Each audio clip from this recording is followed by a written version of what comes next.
Okay, folks, this is section 10.2 of the unit circle, part 1, video number 2. So I have to flip to the back side of the paper here, and we'll take a look at, look at this, the unit circle. This example says, for the unit circle shown here, write the measure for each angle inside the circle and write the coordinates for each point outside the circle. It's as easy as counting from 1, root 2, root 3. If you can count from 1 to root 3, you can do this. Folks, I'm not going to bore you by filling this out live. I'm going to pause the video and do it. You should also do the same thing. Make sure you can fill out this unit circle on your own without a safety net.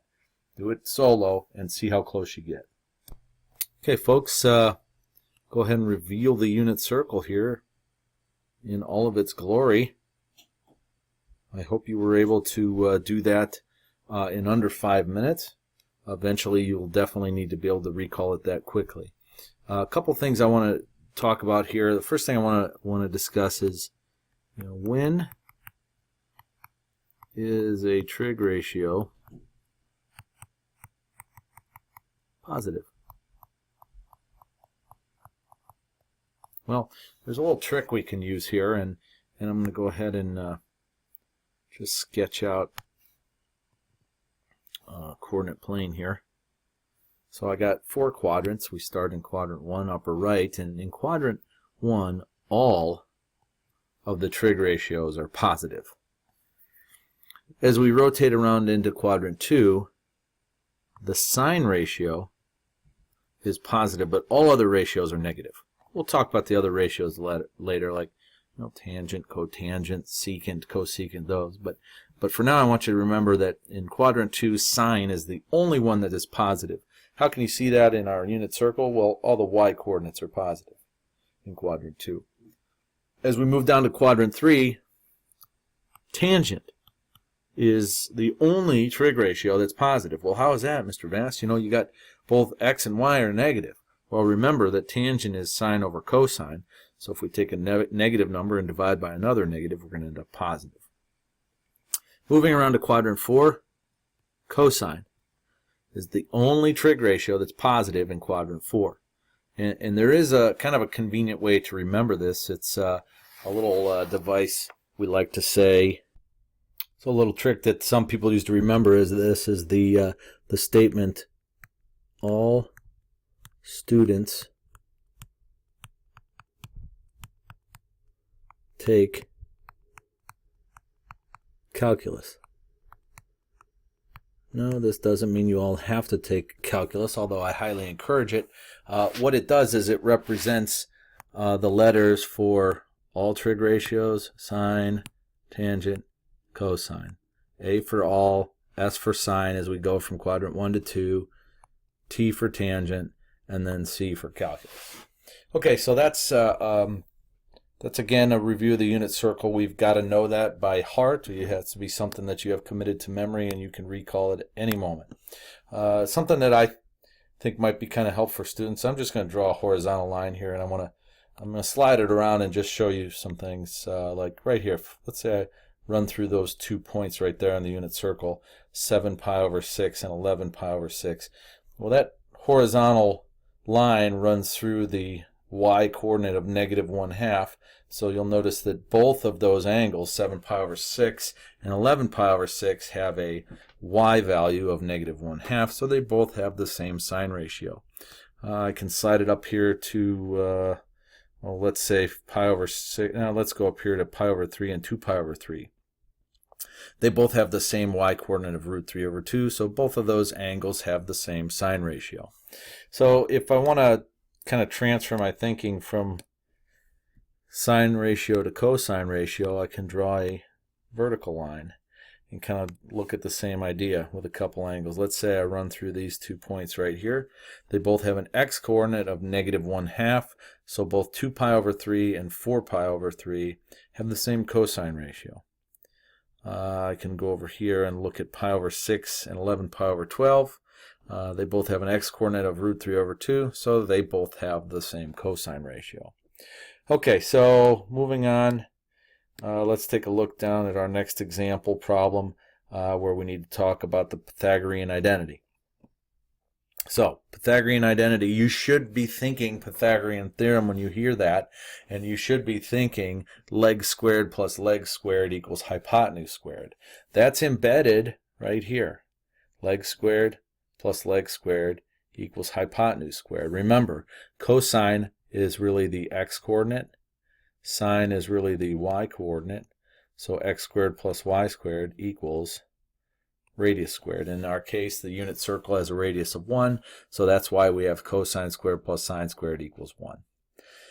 Okay, so in example 4 here, the last one we're going to finish off with today, it says use the given information about theta to find the indicated value. In question 4, part A, we're told that theta is in quadrant 2. So automatically we ought to be thinking, oh, the x-coordinate is negative, the y-coordinate is positive. So if we're given the sine of theta equals 3/5, find the cosine of theta. Okay, so what did we just say? Cosine of theta in quadrant 2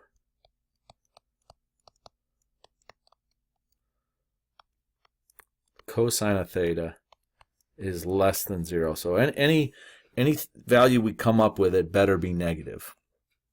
I also am going to use the Pythagorean identity here.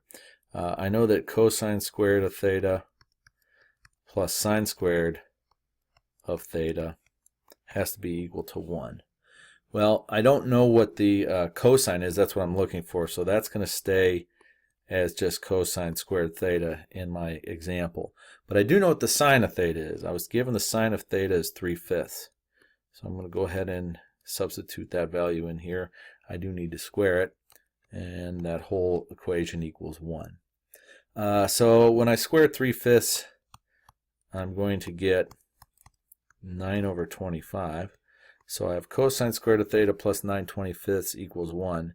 Just for convenience, because I'm working with fractions now, let's go ahead and write 1 as 25/5, so that when I start to solve for cosine theta, I can have a common denominator there. To solve for cosine squared of theta, I need to subtract 9/25 from both sides.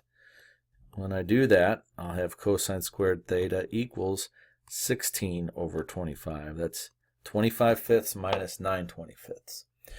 From this point, it's time for me to extract a square root. So I'm going to take the square root of both sides, and please don't forget that when we do that, when we extract the square root, it could have been either the positive or negative square root, plus or minus 4/5. So now, unfortunately, we have a decision to make. Which one am I going to pick? It's going to be the negative value or the positive value. Well, remember what I said up here. Cosine of theta has to be less than 0. So that means I have to pick the negative value. So the cosine of theta is equal to negative 4/5.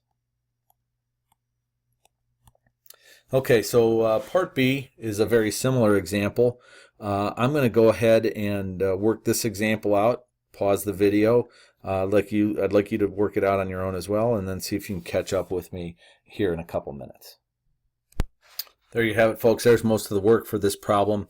I substituted in what I knew. I knew that cosine theta was negative 5/5. I then squared that, and I subtracted 5/25 from 25/25 gives me 20/25. That was sine squared theta. I extracted the square root from both sides. Did a little bit of simplification here to get the sine of theta equals either positive or negative 2√5/5. Now I need to pick one. Which one should I pick? Well, remember what we said up here. Sine of theta has to be less than 0. So I can combine that with this to give me the following. Sine of theta is going to be equal to negative 2√5/5. And there's my final answer. All right, folks, we have one last example for this lesson. It says, if sine theta equals 1, find cosine of theta. Well, that's pretty easy. We know the Pythagorean identity for trig functions, and that is the cosine squared of theta plus the sine squared of theta equals 1. Well, if I know that sine theta equals 1, I can plug that in for sine theta. That's going to give me cosine squared theta plus 1 equals 1. Okay, well, what should I do now? Let's subtract 1 from both sides. That gives me cosine squared theta equals 0. And now that means that the cosine of theta equals 0.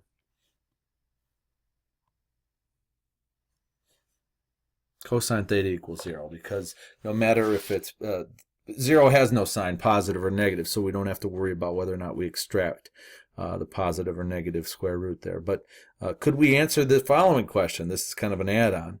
If the cosine of theta equals 0, what is the angle measure?